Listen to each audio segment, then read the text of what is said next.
Hello, and welcome to the latest of our how-to videos. This one is about using relative date ranges. So you can see here, this is a pretty standard report. This is our standard 30-day summary report. And you see that it's set to run for the last 30 days. What if I wanted that to run for a relative period of time different than any of our predefined relative date options? That's easy. You can come here and run this for any time. Let's say for whatever reason we wanted to run this for the last 57 days.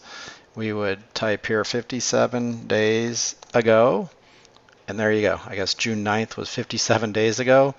And again, here it's running till today.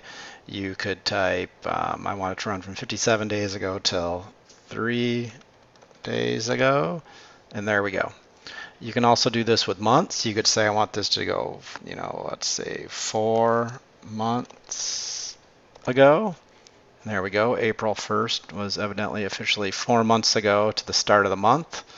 And that's that. Here's a guide to give you some idea on entering custom ranges and the relative formats. So hopefully that was helpful for you. That's our video for now, and we'll see you next time. Thanks for watching. To watch more tutorials, you can go to reporttoaster.kb.help or visit our website at cloudlab.com.